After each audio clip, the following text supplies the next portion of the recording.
And my colleague Michael Ogbodo is going to be joining me shortly. We'll set the pace for this conversation, laying the foundation of the 2023 budget highlights.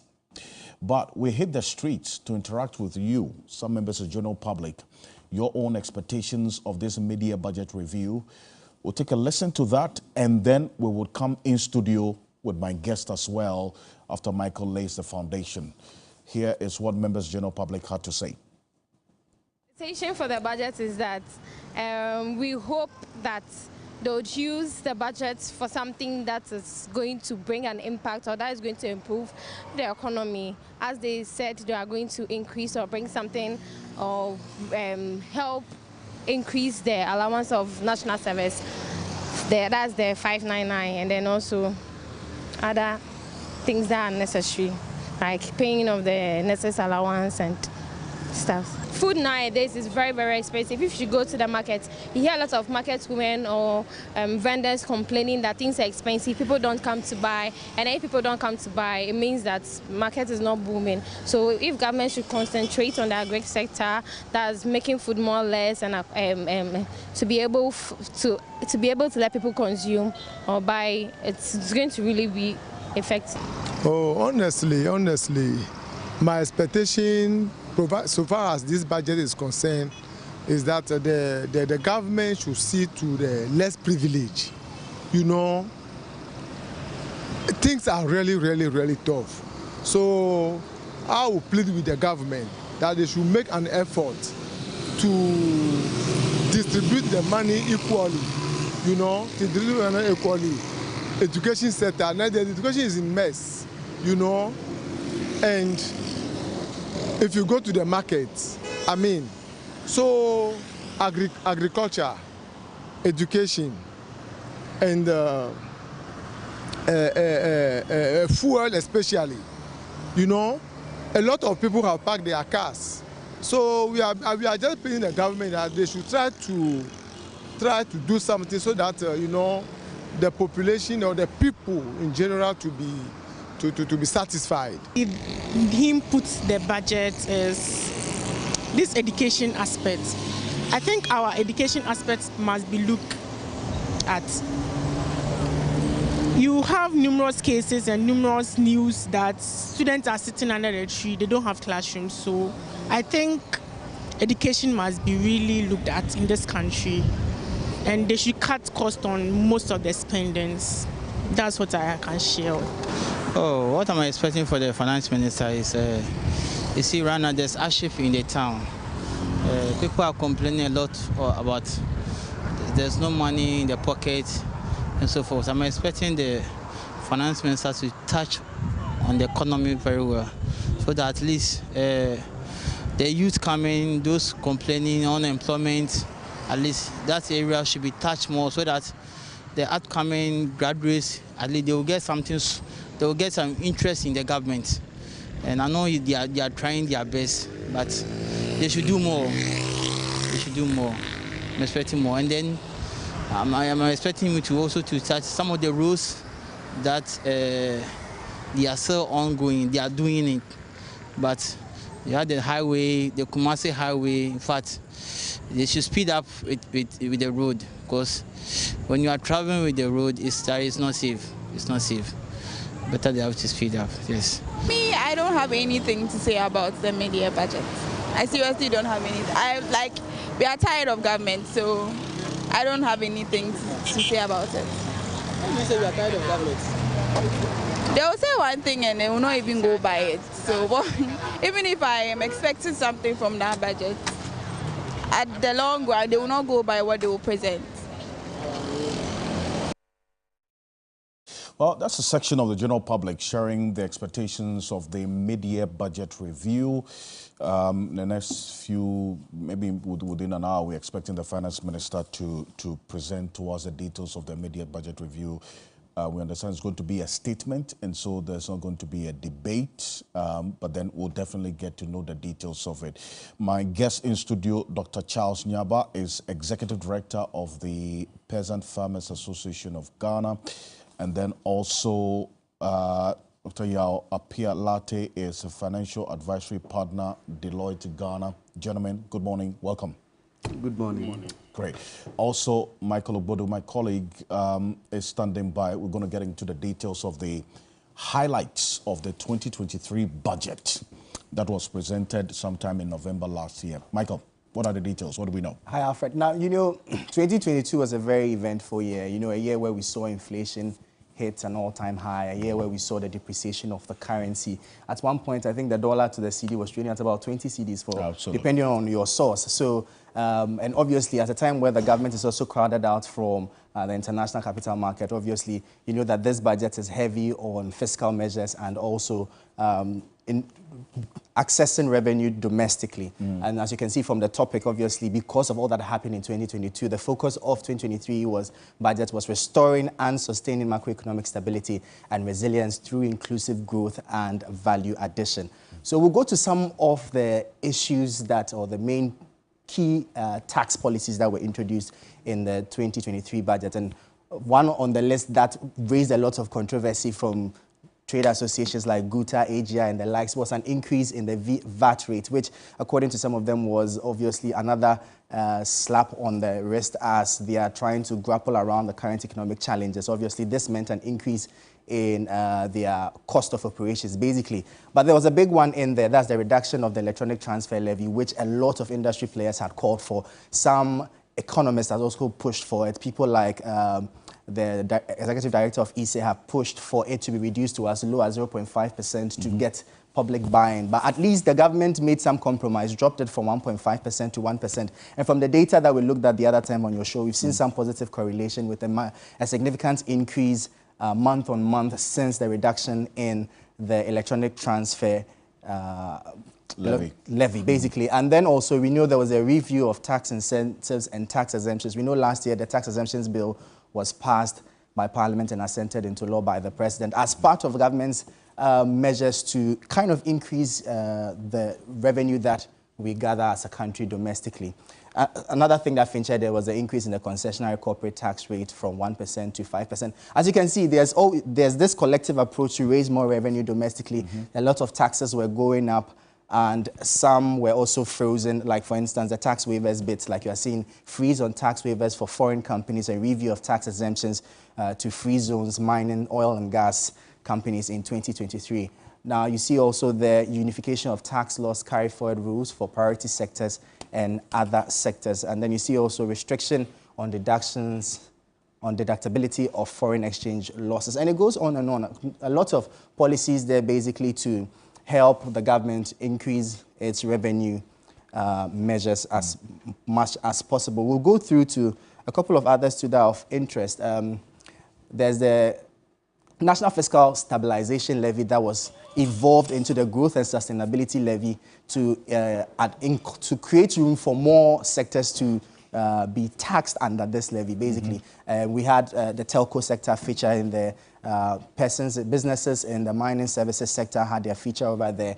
And as you can see also, so the rate is basically 5% on their income, and then for the 2.5% profit before tax for specific sectors like the extractive sector and the likes. All these featured as part of government's efforts to raise more revenue inwards. Obviously, if you are cut out from the international market, you obviously have to look inwards and find a way to raise some more revenue. The very controversial one, the benchmark discount policy, which sparked a lot of arguments from both sides. AGI and GUTA were locking horns on this. I'm sure Dr. In here also had a stance on it. Absolutely. Basically, the fact that we have to scrap this tax in order to be able to empower local industries, because if you are making importing convenient for people by giving them rebates on their import duties, obviously that will be killing local industries. And it looks like the AGI and Dr. Charles Naber's group won in getting government's buy-in to finally reduce, scrap the benchmark discount policy. Obviously, we know that it's also part of government's own approach at raising more revenue from the ports.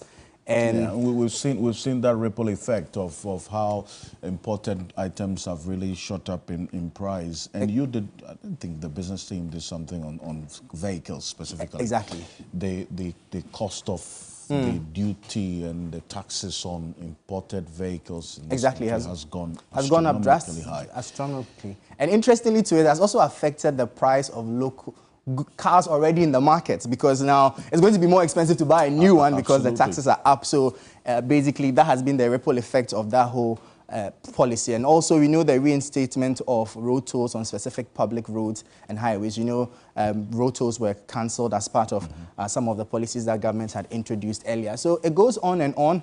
A lot of, and this one was also a very interesting one that especially sparked a lot of controversy amongst the betting and gaming community, because a lot of them argued that if you are not taxing me on my losses, why are you taxing me on my wins? So if you're not giving me rebates on my losses, why are you taxing me on my wins? And it sparked a lot of controversy. But in this case, desperate times require desperate measures, and the government is doing all it can to rake in as much revenue as possible from all the sectors it can lay its hands on. And what else do we have here? Full rollout of the electronic tax clearance certificate issuance and replace the manual processes and expand services that require TTC. Revision of vehicle income tax rates, and the list goes on and on. You see the overall GDP for Ghana was projected to grow by 2.8% this year, which is quite lower than what was targeted for the previous year. And the list goes on and on all that government had planned to achieve from a fiscal side. Let's stay on that GDP. Let's stay on the GDP. Okay. The projected GDP growth rate by 2.8% in 2023, down from 3.7%. Exactly. And it's a conversation that obviously we had Fitch also put out a different projection. Yeah. The World Bank as well. Dr. Lartey, so is this a feasible projection, looking at how things are playing out, at least in the first half of the year, all things being equal? Yeah, so thank you very much, and good day to all your listeners and viewers. So you notice that the international development partners are quite pessimistic about some of these estimates. So in addition to Fitch estimates, the Economic Intelligence Unit has actually projected 1.3% growth. So this is significantly below government's projected 1.3%. 1.3% for 2023. EIU.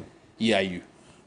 They have 1.3% target. So you can see that whilst government is quite optimistic, obviously driven by our first quarter GDP growth rate. If you look at the first quarter growth, about 4.2 as reported by Ghana Statistical Service. So that is likely, if we stay at that growth, we are likely to achieve government estimate. But there are some risk that is, and some headwinds that are likely to hit us as we get along, and we'll probably discuss them in detail.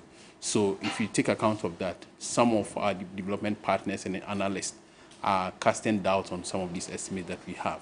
But obviously, government is quite confident that based on the first quarter performance of 4.2, we are likely to achieve this target. So we'll get into some of the risk that you talk about as well. And Michael, we'll get into the inflation, right? Yeah. Because that's where food features quite prominently, Exactly. shall we?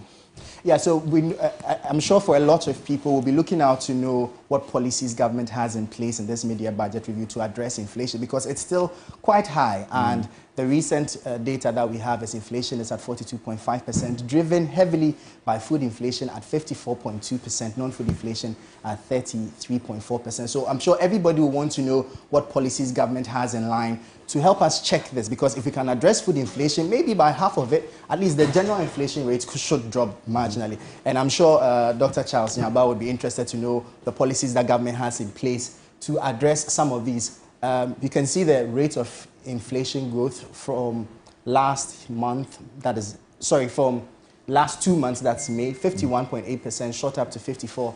That's for food inflation? Food inflation, basically, month on month, which is very, very concerning, you know, and that means that it's becoming more expensive to buy food in the country. And obviously, that also feeds into the narrative that people would obviously be more impoverished, which will connect us later to the World Bank reports that indicated that a significant number of Ghanaians had become poor due to the impact of inflation for last year alone. And if you look at the figures that we are getting right now, we should be even more concerned this year, because if over 850,000 people, according to the World Bank report, became poor because of how high inflation was, and this year's numbers are not looking any friendly either, then we should be concerned and obviously be expecting to hear what the government has in place, especially to address food inflation. Maybe a review of its planting for food and jobs, maybe a beef up or something that will help bring the cost of food items in the country down drastically. Now, we look at some of the imports or the items that have been contributing to food inflation. You see the tomato imports, 90% of fresh tomatoes consumed are imported from Burkina Faso. And this is a very concerning figure. And we need to obviously share what the government's policy is to check this, to address this, to ensure that we are consuming more locally to help check this whole inflation conversation and then stabilize the economy. Good stuff. Yes. So, now, in fact, it's on that point that I bring in Dr. Charles Nyaba, because, I mean, if we're spending, what, about $400 million, the last time I checked, in fact, it could be more, to import tomatoes from Burkina Faso alone. What's the tomato cultivation sector looking like as we speak? What's the situation? Alfred, thank you so much. Good morning to your team. Yeah, so it's worrying. Your earlier question as to what government is doing to address the food price inflation is worrying. I took a look at what was said in the 2023 budget, and I realized that we had the highest ever budget allocation to our agriculture sector to the tune of 1.2 billion Ghana cedis. And that was about 1.95% of the total budget allocation to the sector, which is still the lowest in terms of our commitment under the Malabo and then Maputo declaration to allocate at least 10% to the agriculture sector. Okay. Now, you look at that amount, then as a farmer, I would have been expecting to see certain investment in the agriculture sector. For instance, we know for the past 7 years, government had a policy that was giving farmers fertilizer subsidies, seed subsidies, and some level of investment in extension services. In 2023, after the resignation of the former minister, Honorable Akoto Afriye, and the new minister came in, there was intensive stakeholder engagement to look at the planting for food and jobs. And we were all engaged. And we all agreed that the planting for food and jobs was not performing as expected. So we need to review it, because input supply on the planting for food and jobs, there were several complaints by farmers, about 90% of them, saying that the inputs were of poor quality, the prices were high, and a whole lot of issues. So we were hoping that at least with the new review, then we'll see new investment coming to the sector. We are in the third quarter of the year, and as we speak, every farmer produces at his own cost. So the planting for food and jobs is under review, but then the review, we don't know the details as yet because it's not done. That's number one. The third quarter we are in, this is the planting season, is it not? Yeah. And you, the farmers, are farming, you are planting at your own cost. You are right. You are buying fertilizer at market price. Yeah. So Alfred, you see, I always want to make this clear. It's not like farmers are begging that we be supported to do what we are doing. But there are certain factors that we think that it is the responsibility of the government to put in place to create that enabling environment for us to do our work. And one of the worst decisions taken by government is to take tax waivers on all agro inputs and farm machineries. Previously, if you are bringing tractors, or you are importing fertilizer, or you are importing seeds, or veterinary medications, it was with no duty. When you come, they don't tax you. But now, all those waivers have been taken out. As we speak, there are importers who have their inputs at the port they couldn't clear because of the cost of duties alone. Wow. So we were thinking that now that you are taking the subsidies out of the seeds and fertilizer, at least you should make it possible for farmers to go to the market and buy the fertilizer at a moderate cost, or buy the seed at a moderate cost, or procure mechanization services at a moderate cost. But this year, almost we had over 50% increase in cost of production. 50%? Yes, because all our inputs for production, majority is imported. And because of these duties waivers that have been taken out, the cost is passed on to the farmer. So obviously, we should expect the inflation you are seeing because a farmer is a business person. So if my cost of production goes up, what do? You can't sell at a loss. True. You push the cost to the consumer. Okay, that's, yeah. So how much are you buying? So let's put it this way. 50 kg NPK, that's fertilizer. Yeah. How much was it last year? How much is it as we speak? You see, last year, with the subsidy, it was 320 Ghana cedis. This year, we have some companies selling between 450 to 470 Ghana cedis for the NPK Ativa, or if you can call it. If you take urea, it's going between 400 and 430 Ghana cedis. And last year, in some occasions, we were getting around 300 Ghana cedis. Okay? Tractor services has escalated to 300 Ghana cedis per 1 acre. Harrow is going for half of that price. When you take weedicides, pesticides, we also have the same increment because we have average prices between 60 to 100 Ghana cedis when it was between 25 to 50 Ghana cedis last year. Wow. Okay. That's serious. I'm not even talking about the labor cost, and I'm not talking about cost of fuel itself. And the cost of fuel is translated into those who are cultivating under irrigation, which we have 90% of the tomato we are getting coming from irrigation. Now, the cost of fuel, most of those who are doing those vegetable farmers actually shifted to do the legumes and then the cereals. So we keep depending on Burkina Faso for most of the tomatoes that we consume. Yet when you take Ghana, you go to Akumadan, you go to Adan, you go to Kintampo area, you go to Via, you go to Tono. These are areas that are conducive for tomatoes production. They can produce enough for domestic consumption and even for exporting to our neighbors. You remember in 2008, when the COFOR revamped the Northern Star Tomato Factory, and farmers were promised that when they produce, they will get market for tomatoes. That's right. We produced enough that the factory could not even take 10%.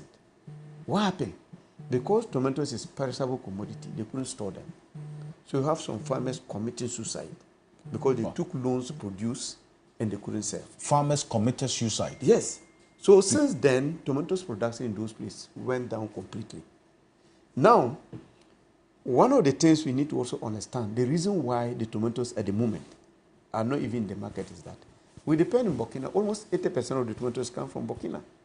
And last, at the beginning of the year, the borders were closed because of the Boko Haram activities in Burkina.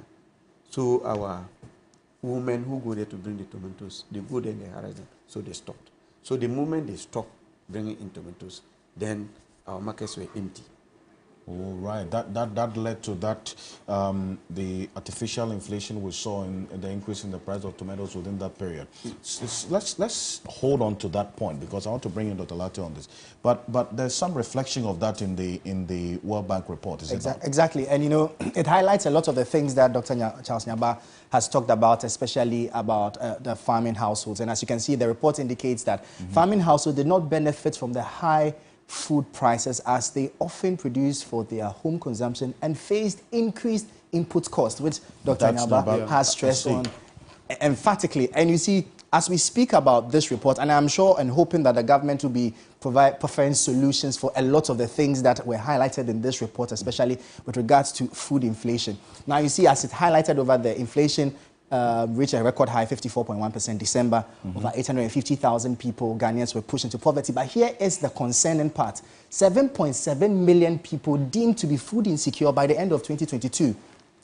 And that is This is concerning. by the end of 2022. 7.7 million. And yet, inflation has consistently remained at a concerning level all through the year up until this point. So we'll be curious to know what policies government is going to introduce in this mid-year budget review to help improve the narrative of the 7.7 million Ghanaians who have been deemed food insecure as of 2022 because of skyrocketing food inflations. And things aren't looking any better from what Dr. Charles Nyaba is telling us. So we would really be looking out for that in this mid-year budget review. You see over there also food inflation outpaces non-food inflation, which we've established through the data that we have. Global fertilizer prices fluctuations contributed to more expensive locally produced goods, which followed the trend of imported stuff. This is interesting also, and I'm sure would also want to know what government will be doing in this mid-year budget review to help facilitate the local production of all these fertilizers that we need, so that we cut the whole import conversation or reduce it marginally, which will also, to a larger extent, help address the whole forex conversation, because obviously we import these in hard currencies. So if we will be looking out to what policy government is going to be introducing to help tackle the whole fertilizer conversation and ensure that we now have factories in Ghana manufacturing the fertilizer that we need to meet local demand, check the price and check the demand for forex as well. And as you can see, inflation eroded households' purchasing power, with wages and salaries unlikely to keep pace with price increases. We do know the situation in the country that even though inflation is on the high, it doesn't necessarily mean that there's a direct correlation between that and salaries. So if inflation is going up and your salary is not going up, it means that automatically you're becoming poorer. So obviously, if we can't tackle the salary bit and we can address the inflation side, at least the average Ghanaian will be better off.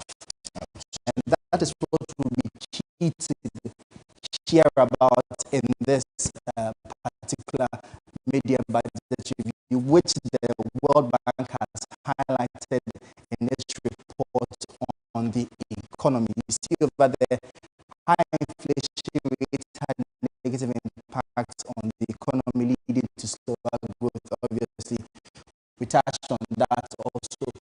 And I think that the recommendations are also of keen interest to us, and we would want to know what government is going to do about what the World Bank is proposing. It focuses on, first on the bill, short-term flexible social protection programs to support vulnerable households. So I'm sure we should be here expecting to hear a beef up of the LEAP programs and all those pro-poor programs to help take care of people. And you know, these things are very concerning, because especially now that we are hearing things like the school feeding program is not doing too well, kids are not being fed, all that is feeding to the greater narrative and reduced import tariffs to lower the cost of food and other essential goods. And I'm sure Dr. Nyaba spoke about it. It is that second point that I wanted us to take. Marco, this is a very, very good point that you made earlier. So this is a recommendation that ties directly into your concerns about the import tariffs on food and other essential goods as well. Because as we speak, if what you're saying is anything to go by, the tax waivers from the all Afro, that the agro foods have actually been removed. If that's the case, there's a direct correlation with what we are seeing on the market, and also the fact that people are complaining that, look, even though we are supposed to be in the farming season, we've gone through the harvest season, food prices didn't go down, you know, as we were expecting. And so what is going to happen in the next few months ahead of us when we get into the lean season as well?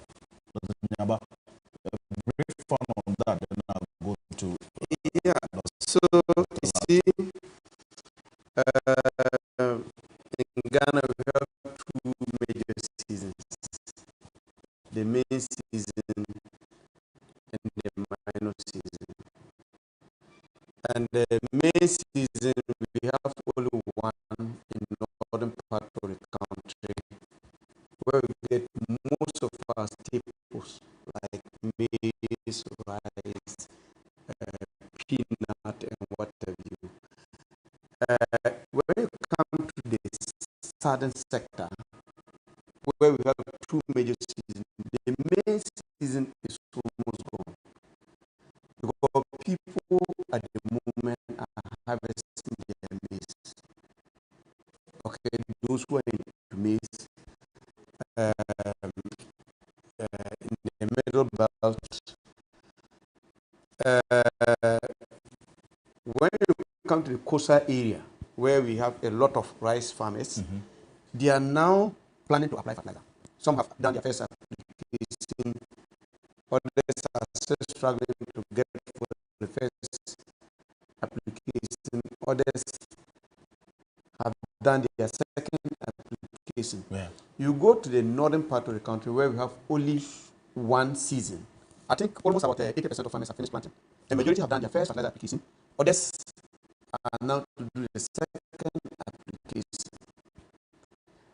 When I tell you the pressure on me as I sit here, the number of calls I got, farmers looking for fertilizer to apply on credit, and they are not getting.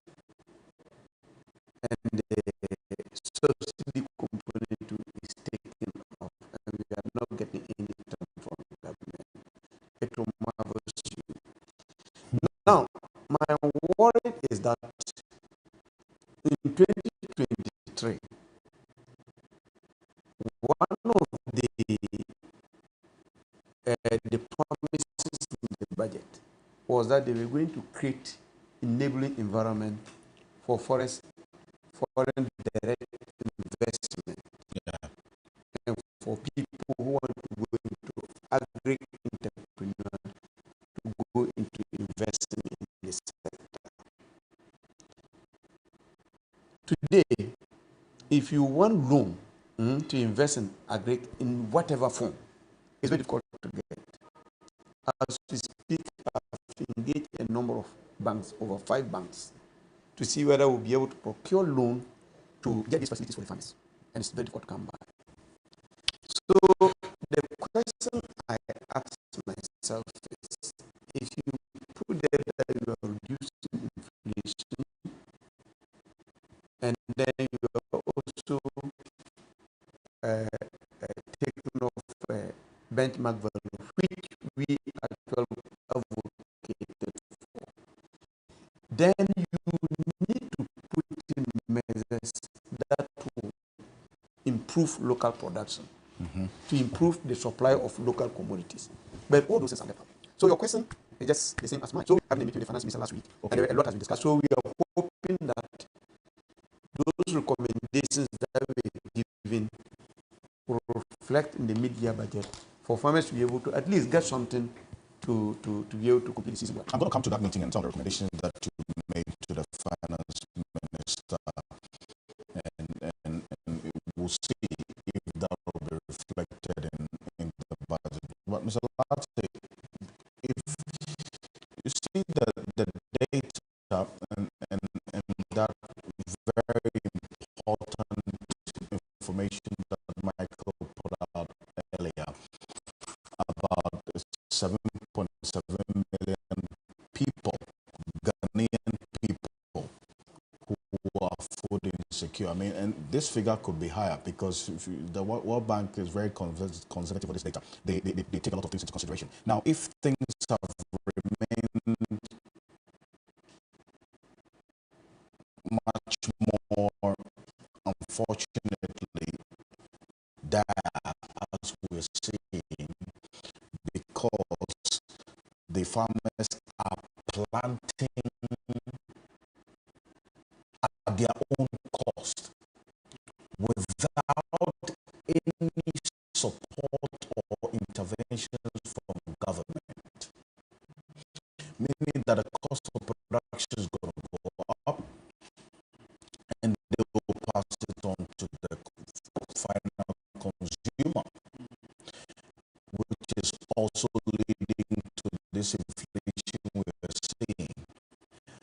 But our purchasing power, the money in our pocket hasn't gone up. So all things being equal, would you also side with Michael's projection that the situation may be dire in the end if we don't see some specific interventions by government going forward, especially for food inflation? Yes. So thank you very much. So I think we need to understand the key development in the world market, and particularly in our market, that is driving inflation, particularly imported inflation. So post-COVID, post-Russia, Ukraine, there are three key factors we call the 3 Fs. So the first one is food, fuel, and then lack of access to finance, so we call lack of financing conditions. So we call it the cost of fuel increases, the cost of food is likely to increase.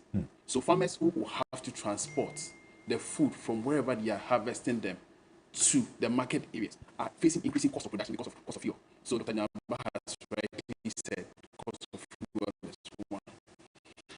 And then lack of access to finance.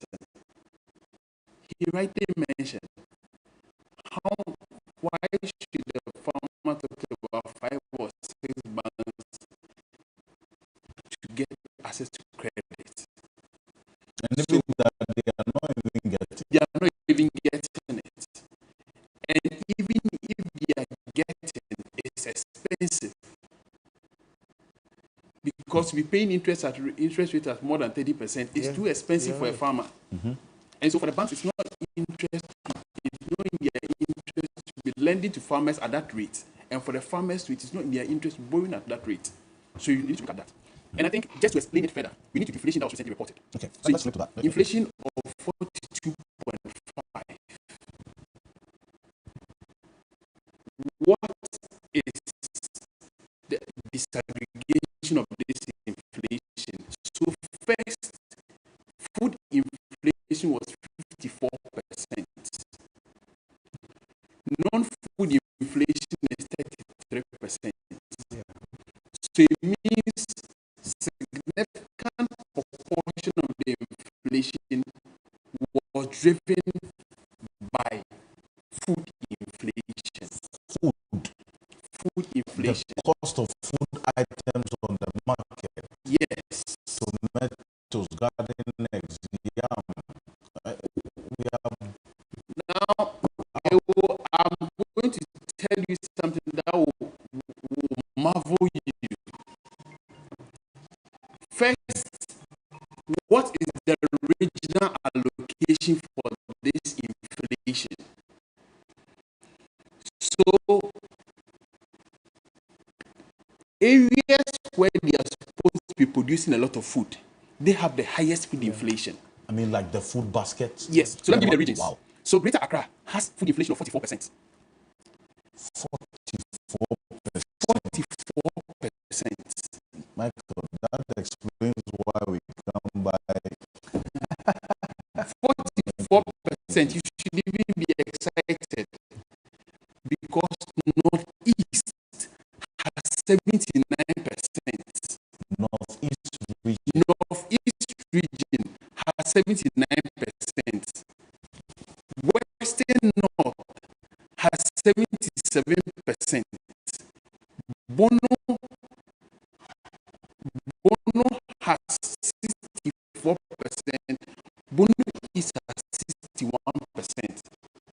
Why is it that these are food-producing areas, yet recording the highest food inflation?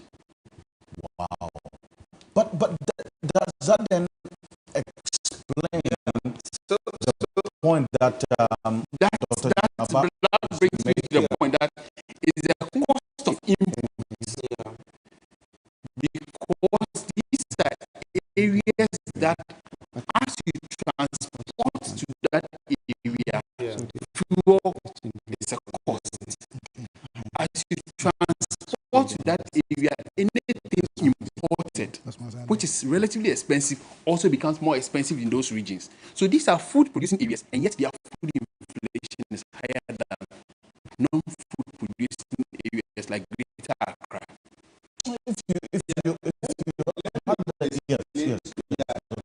Yes, one of the causes.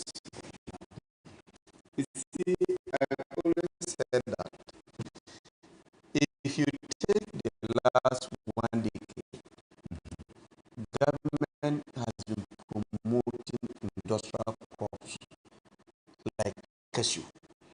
Yes. Today, when you go to Bono East region, you know, some years back, we all used to say that Itma is the breadbasket of Ghana. You go to the Chima market around this time, you cannot even carry maize or yam. Today, go there and see.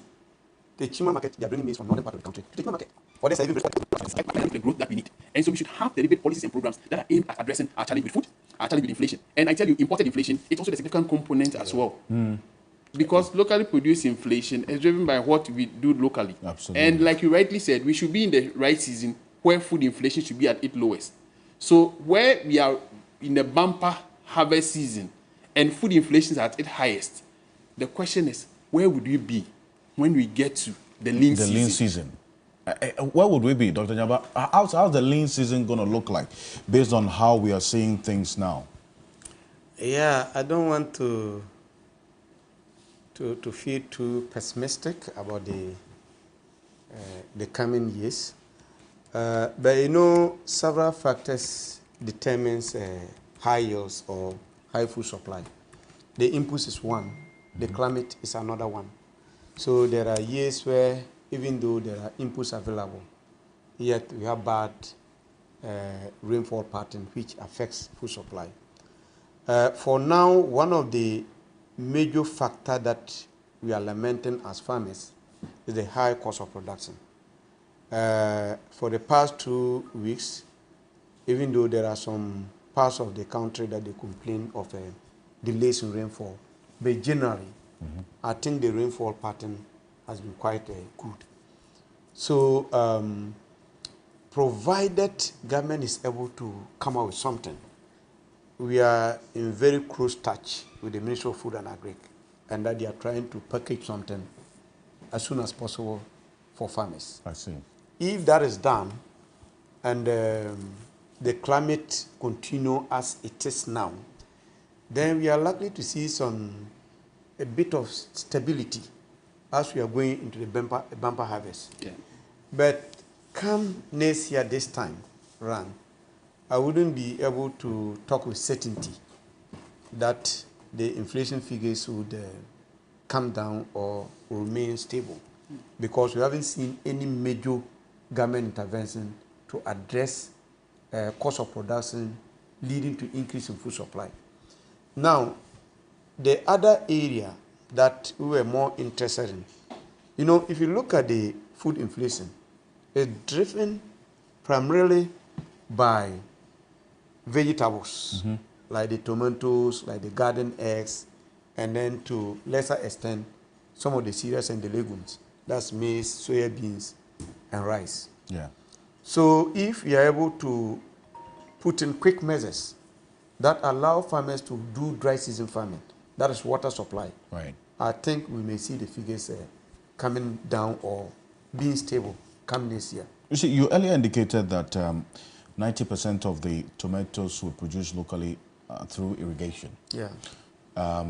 What's the status of the one district, one village, one dam initiative? Because that was supposed to also improve on our irrigation systems in this country. Yeah. What's the state of affairs based on where the areas you visited? Yeah, so we did a monitoring of the one village, one dam. I think JEMPA did a monitor on it. Joy FM recently also did a monitoring. And all the reports pointed to the same findings, that about 80% of the dams are not in a state that can be used for any form of farm production or even for domestic use. 80%? 80% of the dams? Yes, because there are instances where farmers are even planting at the reservoirs of the dams, because the dams doesn't contain any water. The dams are dried up? They are dried up. Or are they really dams or like dugouts? You see, because whether if it's they a are dam, dams or dugouts, even if you do dugout on a waterway, at least during the rainy season, it will contain some water. Okay, some of the dams were placed in places which are not waterways. So we just depend on precipitation when the water falls direct on the floor of the dams. Wow. And that water cannot do anything. Usually we place dams on waterways. And then you block the other side as embankment to contain the water. True. But in most occasions, they just identify a community where they see a big space lying, send excavators and then payloaders and started creating Edagas are their dams. So those dams are not actually serving the purpose, and they are not contributing to anything. So we cannot rely on the one village, one dam for any meaningful dry season farming. We can only rely on the existing dams. The good news is that per our engagements, government said they've not abandoned the dams. They've not abandoned the dams? Yes, so they are still trying to mobilize resources to go back and see those dams that can be salvaged and then work on them and see whether they can create more dams. But Mr. Lartey, I know Deloitte has done quite some work on some of these interventions. What was your proposal? That is, if the one village, one dam did feature in any of your reports, would it be something worth investing our money into, especially because of the results we have seen now, that 80% of the dams that government created in these villages are dried up. They are not serving the purpose. So should it be sustained? If it has to be, as Dr. Nyaba is saying, what has to be done differently? Yeah, so I think we did not pose specific questions to respondents on this issue of one district, one dam, and all this. But generally, the sentiment we got from respondents was that there are some specific government policies that would have been better written or better implemented if we engage in adequate consultation with the stakeholder groups concerned. Right. So this one district, one dam, to what extent did we engage the stakeholders involved? Because if what Dr. Nyaba is saying is anything to go by, then there's no way we would have gone to put up a dam at a place where it's not a waterway. Yeah. We are not getting a source of water to that dam. I mean, if you do adequate consultation with the stakeholders, you will certainly get a sense of where to put these dams. It's the same thing. Government scored very high on policy like digitalization. Over 80% of Ghanaians were very confident that government digitalization agenda is going well. But what they said in addition to that is that, look, we would also like some further consultation with some stakeholders. There are some areas that if you implement the digitalization agenda, you will block a lot of leakages. So if you do proper consultation, you will get these stakeholders giving us some lists as to the areas where there are a lot of leakages where we can block. So I think what I've heard industry associations say a lot after budget has been read is that we do not have adequate consultation. The consultation is rather like an information that we are telling you this is what we are coming. But we are not taking your input. I've heard that a lot. I sit on panels with AGI, Association of Bankers, and the same thing they say, that consultation is not consultation, it's information. We should move away from consultation or information to consultation. And I give you an example that if you go to Zambia and some of the East African countries, they have a law that states that whenever a policy or a program is passed by government or an act of parliament comes to force, it must go through what we call adequate consultation. If it does not pass that test, an individual, anybody can take it to the Supreme Court, and that act of parliament will be shut down. So it's a law. It's a law that they must consult. Any new policy must go through the basic test of adequate consultation. So it is not adequate information, but adequate consultation. So if it goes to the Supreme Court and does not pass the test of adequate consultation, the Supreme Court will nullify it. Wow. So I think it's something that we should also introduce, where we avoid instances where programs and policies are introduced, the stakeholders involved are not consulted or are not involved in the drafting of the policy. Otherwise, it's likely to fail. But you know, it's just, you know, basic practice, is it not? In terms of, you know, developing policies that will stand the test of time. You don't even have to make it law that stakeholders should be consulted. I mean, that's part of the process, so that you get the buy-in of stakeholders who are also going to help you to implement, you know, these policies to ensure its efficiency. So I know sometimes it's very stubborn in doing stuff. It's the way we do it. So I also give you an example that we have National Development Planning Commission. That's right. NDPC should be driving policies of government. So whatever 40-year plan we have, but usually what happens is we draft the policy and we ask NDP to implement it in the 40-year plan, rather than picking from the 40-year plan and drafting a policy around it. So we are always putting the cart before the horse. So I think it is not just this government, but successive government. That's what we've been doing over the years. We should move away from that, where our 40-year development plan, 50-year development plan should be driving government policy agenda year on year, rather than we developing plans and then infusing them in there. Yeah, and then I'll bring you in on this shortly, but my colleague Menuafo is joining us from the Malamata market shortly. So she'll join us shortly on just to give us an idea of the expectations of the market women as well, because we spend time talking about food. So they have a voice in this conversation. Dr. Nyaba, yes, you wanted to make a point. Yeah, so I just wanted to buttress on his point of consultation.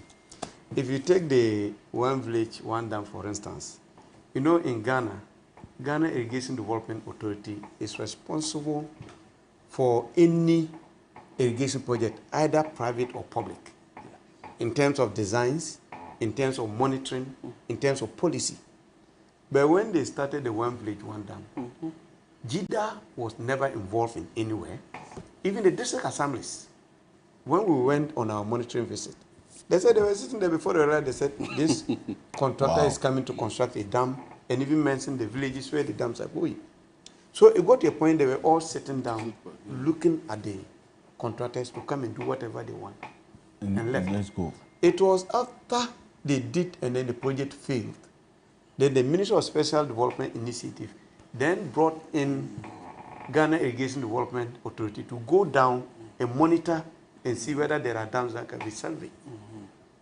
So we allow political party manifesto to replace our development policies, because that was a typical manifesto of MPP government to create one dam in every place. Yes. So until we begin to see the role of communities or stakeholder consultation in our policies, some of these SOD works will continue.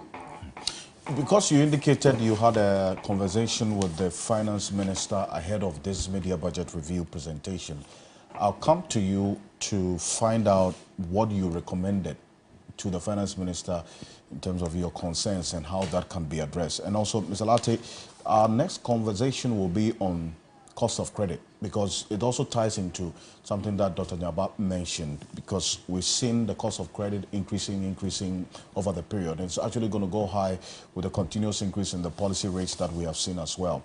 I've seen data that shows that Ghana has overtaken Egypt with the highest interest rate among 15 top African countries. That's how bad the situation is getting. But my colleague, Juliana Menuafo, is joining us from the Malamata market now. Menu, what are the market women telling you? Currently, I'm here at Malamata Market to engage some traders on their expectations ahead of the mid-year budget review, especially because inflation soared to 42.5% last month, mainly driven by food inflation. Now, mind you, for these traders, their livelihoods depend on the daily sales they make here at the market. So let's engage a few of them.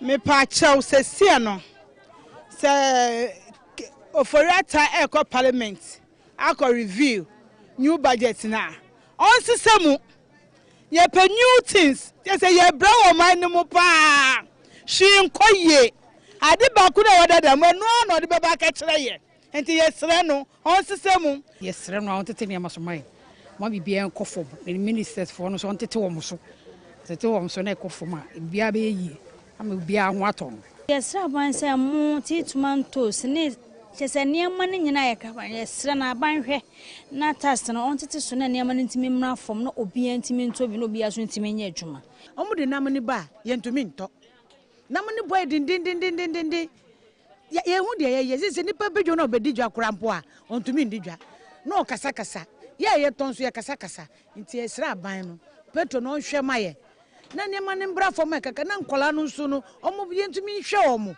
Gwanema no body za wo obatan kru nu aduane kra nso nkola no nti yese no petro no na cover ni nyina ti o hwe petro na asamaye budget ne de omunye de be favor ye market women so kan mamu omunye de a omunko am benefit yes me aban o metua meka monthly me we kakra ya na me ye lorry fare boy den a aka me niema petrol omo niema yeso ye betimi afili ya ye ntimi nkwa abroche ne bi eho nya de ankomo mo nko dito mo nyina de bia ne tie ne yakro ko check up ewo abrochire ba mi so e visa po mi we passport no gra mi ko nya wan faje wo ko ye bet kura ya sam wo Ghana ha na nti omo niema no mbra fo ye nyina ye benefit ye ninji akoye se niema na omo ye no omo nko a na enye benefit edura ba tuo no so anya omo nko a na eto Oman ne sane ya woyama hia ye ho baton no won yama ye ho ntanyan ne ya bre ye se Ghana ha mba ye su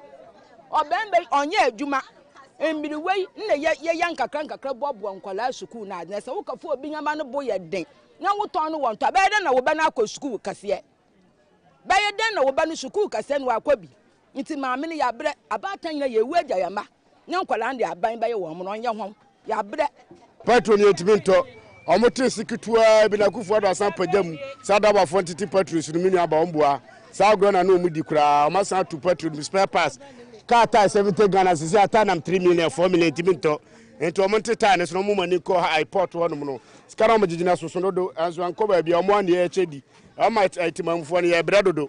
Well, we've heard the plight of these traders. Now, will there be any policy measure featured in the budget review in their favor? Let's wait to hear what the finance minister will present in Parliament today.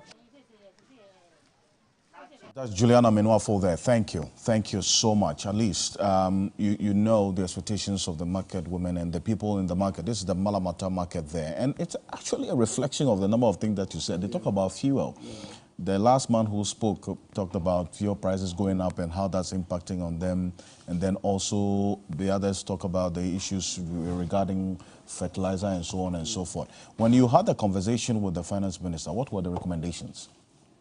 Yeah, so I must admit that I think it was a friendly engagement, even though he mentioned there wouldn't be major changes as it's a mid-year budget. But most of the recommendations that were given will be captured in the November budget. But we were interested in seeing the tax waivers on the agro inputs. That was our first recommendation. That is something that he need to consider immediately. And then the second one, we were also looking at under the PFG, the review PFG. We want to see the enhanced, they call it enhanced PFG, immediately implemented. So that if we are using the credit guarantee system, which is proposing, the credit guarantee system was, the ministry was identifying aggregators in every district who go into aggregating the produce from the farmers. So usually these aggregators sponsor the farmers by buy the inputs for them. So the ministry said they were going to support these aggregators with a bank guarantee so that they will go and take the credit and then procure the inputs for the farmers. When the farmers produce, government will buy all, and sometimes the payment will be done in kind. So we thought that was a very good proposal that the ministry is bringing. After all, during the fertilizer subsidy period, we had suppliers complaining of government inability to pay them. So we thought that if it's a private engagement between these aggregators and the farmers, it will release the government from that pressure. Then irrigation. Irrigation was one of the key areas that we're more interested in. Because we looked at some of the policies that are working for Burkina and then recommended that we should adopt them. If you go to Burkina, they have agriculture and water strategy policy, which is ensuring that in every village there is a dugout, either it's a well or it's a small dugout for a group of farmers who live around that enclave, being able to access that water to produce. Right. So we wanted him to look at that. There's one particular new program that was captured under the IMF, the Economic Enclave Program. Economic Enclave Program. And currently it's being implemented in Kushinya, in the Greater Accra region, where government is considering 10,000 acres of land in a place. They go there, they create irrigation, they create canals, send electricity, create all the feeder roads for the private sector to go in to invest. We thought it was a nice project. By then, we realized that if you look at our land tenure system, today to go to a community and get 10,000 acres lying at a place is very difficult. So we wanted them to look at that project again and then try to reduce the number of acres that are required under the Economic Enclave project Even if you make it 200 acres or 500 acres in a place, then you go and put those facilities there to help. So we want that done, and then also scale up to other districts and other regions. So those were, and then the inputs, we thought that, you know, the thinking of government was ensure that we are able to produce some of the inputs locally. So you have a number of organic fertilizer companies locally producing organic fertilizer. Accra Compost is one of them. But the problem farmers currently have with that is that the quality of those inputs are not meeting their demand. So we want government to empower them to be able to improve on their qualities and also support private sector with a bank guarantee to be able to come and establish fertilizer manufacturing companies in the country, and also give some people some bank guarantee to be able to bring in the small farm machineries at a lower cost and supply them to farmers. So these are some of the recommendations that you made.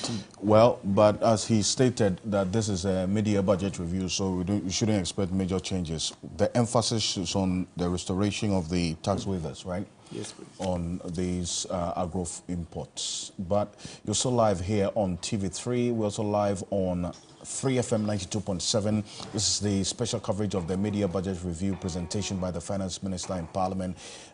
We understand that the sitting is yet to begin in Parliament. We're live there as well. Naneku Amensa Brampa and the team are there. It's time for Midday Live, and Noble Crosby Annan is standing by with the latest in some more news. Crosby. Alfred, thank you so much. Welcome again to TV3. This is Midday Live, coming to you from our new sub-studios here at Adisawe Kanda in Accra. Good afternoon to you. Let's take a look at the headlines of the stories this afternoon. In the bulletin this afternoon, Finance Minister presents the mid-year budget review today.